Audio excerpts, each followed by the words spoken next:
అంటున్నారు కండి. ఈ చెట్టు ఉంది కండి, ఈ చెట్టుకి కొమ్మ కొట్టడం వల్ల ఏమైనా లాభం వస్తుందా లేకపోతే ఎట్లా? వచ్చేసేసరికి మనకి పైన పూలు వస్తాయి. ఈ పూలు ఏంటంటే మనం ఆవంతరం వదిలేసామనుకో ఈ ఎక్కువగా ఈ చెట్టుకున్న బలం అంతా పూలు తీసేసుకొని ఆకు వెడల్పు రాదు.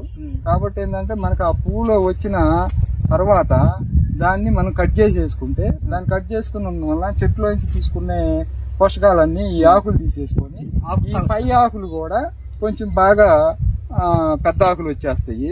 అదొకటి కూడా మెయిన్.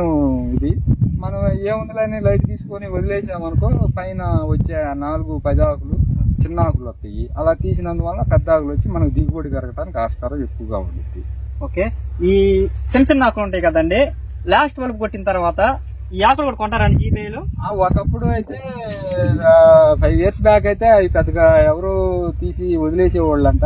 కానీ ఇప్పుడు వచ్చేసరికి పైన పిలకాకు కూడా తీసేసుకొని ఎండ పెట్టుకొని వీలైతే గుచ్చుకోవడం అనేది ఏం జరిగిందంటే పూలు దాన్ని సరిపోతుంది కాబట్టి కోసేసుకొని పరదా మీద పలచగా ఆరపోసుకొని 2-3 సార్లు తిప్పి దాన్ని కనుక తీసుకుని వెళ్తే మనం 10 రూపాయలు ఖర్చు పెడితే ఆడ 20 రూపాయలు వస్తున్నాయి. మనకు రూపాయి అనేది లాభంలోనే ఉంది కానీ నష్టం అయితే లేదు. అది కూడా ఇది రైతు ఏంటంటే ఒక్కసారి మనం సార్లే మనకు వచ్చినాయి ఎందుకు లేని ఒక్కళ్ళు వదిలేస్తుంటారు. అలా చేయటం కూడా అది కరెక్ట్ కాదు. ఏమండి ఇప్పుడు పొగాకు సాగులో ప్రధానంగా వచ్చే సమస్యలు ఏమన్నా చెప్తారా?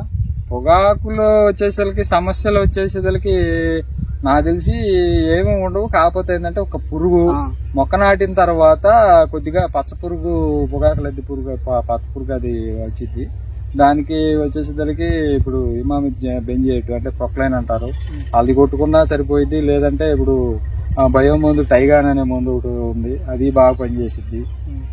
వీలైతే ఎప్పుడన్నా తెగులు మందు ఏదో ఒక తెగులు మందు సాపు కానీ లేదంటే ఎప్పుడన్నా ఒకసారి ఒక తెగులు మందు ఆడుతుంది. మెయిన్ దీనికి ఇంకో సమస్య కూడా ఉంది. దీంట్లో కూడా మన మిరప తోటలాగా బొబ్బర్లు వచ్చే గుణం ఉంది, తెల్లదోమ ఆశించే గుణం ఉంది. కాబట్టి మనం కొట్టే పురుగు మందులో దోమ మందు ఏదో ఒకటి ఫ్రైడ్ కానీ లేదంటే ఏదో తెల్లదోమకు సంబంధించిన మందు కనుక మనం కొట్టే 2 సార్లు దోమ మందు ఆ బొబ్బర్ కూడా పోయి ఆకు బాగా పారకొచ్చింది. లేదు ఆ తెల్లదోమ అటాక్ అయిందంటే ఏం చేసిందంటే ఆకు ముడత వచ్చేసి దిగుబడి తగ్గడానికి ఆస్కారం. మందులు అనేది పెద్దగా అవసరం ఉండదు, దీనికి సమస్యలు అంటూ ఏమి ఉండవు. వీలైనంత వాటికి రైతుకి బాగానే ఉండిద్ది. ఈ దుక్కులో ఎన్ని కట్టలు వేయాలండి బలం? దుక్కులో వచ్చేసేసరికి 4-5 కట్టలు 5 కట్టలు దా పడతాయి. అవి ఎక్కువగా డిఏపి రూపాన ఎక్కువగా పెట్టుకోవాలి దుక్కులో వచ్చేసేసరికి. ఇంకా తర్వాత మనం వ్యవసాయం చేసేటప్పుడు తేమ కనుక ఉండి పెట్టుకుంటే వ్యవసాయంలో 2 కట్టలు పెట్టుకోవచ్చు. తర్వాత మనం తడుపు వేసుకునేటప్పుడు 2 కట్టలు మొక్కలెంబట చిమ్ముకొని తడుపుకుంటే సరిపోయిద్ది.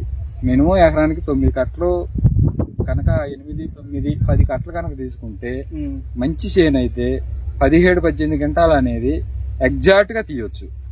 ఓకేనండి, ఇప్పుడు తడి పెట్టడం అని అంటారు కదండి, ఈ తడి పెట్టేది ఈ పొగాకు సాగు మొత్తంలో ఎన్నిసార్లు పెడతారండి? ఆ తడి అనేది మనం మొక్క నాటిన తర్వాత ఒక 20-30 రోజుల టైంలో ఏదైనా ఒక రకమైన వాన పడితేనేమో తడి అవసరం ఉండదు. లేదు మనం మొక్క నాటిన తర్వాత వాన కనుక లేదనుకో ఒక తడి అవసరం అయితే అది కూడా ఏంటంటే కొంచెం జాగ్రత్తగా తడుపుకోవాలి. మనం మిరప తోటలాగా దరి నుంచి తడుపుకుని ఆ దరి అయితే మొక్కలు చనిపోయే కూడా ఉండేది. కాబట్టి ఈ పైపులు ఉన్నాయి, ఈ పియూసీ పైపులు 20 అడుగుల పైపులు ఏంటంటే ఎక్కడికక్కడ జాయింట్లు పీకేసుకుంటే కొంచెం జాగ్రత్తగా తడుపు అనేది కొంచెం జాగ్రత్తగా తడుపుకోవాలి. తడుపుకుంటే బాగానే దిగుబడి వచ్చింది. లేదు మధ్యలో మనం నాటిన తర్వాత కనుక ఒక రకమైన వాన పడిపోయిందంటే మటుకి తడుపు కూడా అవసరం ఉండదు పొగాకు. అది ఏంటంటే మనకి జనరల్ గా అక్టోబరు నవంబర్లో నాటికి అవుతున్నాం అయితేనేమో పెద్దగా తడుపు అడగదు. డిసెంబర్లోకి వెళ్తే మటుకి తడుపు అడిగిద్ది. ఎక్కువగా ఏంటంటే ముదురు అంటే నాకు అక్టోబరు నవంబర్లో నాటితే మంచి దిగుబడి వచ్చింది. అదే డిసెంబరు జనవరికి వెళ్ళామంటే కంపల్సరీగా తడుపులు అడుగుతాయి, దిగుబడి తగ్గింది. అది ఏమండి ఇప్పుడు మిరప తోట లాగా దీనికి కూడా మందులు కొట్టడానికి మిరప తోటకి వెళ్తా ఉంటాం కదండి 3 రోజులకి, అలాగే దీనికి కూడా చూసుకోవడానికి పోవాలా లేదంటే ఆపదార పోవాలా? దీనికి వచ్చేసేసరికి ఒక తోటకి వచ్చేసరికి వేరే పైరులాగా మిరప తోటలు కానీ ఇతర పంటలు కానీ వాటిలో తేల్చుకుంటే ఇప్పుడు మిరప తోట అనుకోండి ప్రతి 3 రోజులకు ఒకసారి 4 రోజులకు ఒకసారి పురుగు మందు కొట్టడం, చేను ఎలా ఉందనేది పొద్దురు కూడా సాయంకాలం వెళ్తే చూడటం అనేది రైతు. ఈ పొగాకు తోటకి అలా ఉండదు.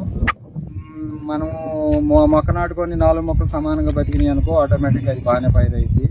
ఎప్పుడో మొత్తం మీద 3 సార్లు పురుగు మందు, 20 రోజులకు ఒకసారి పురుగు మందు కొట్టుకుంటే సరిపోయిద్ది.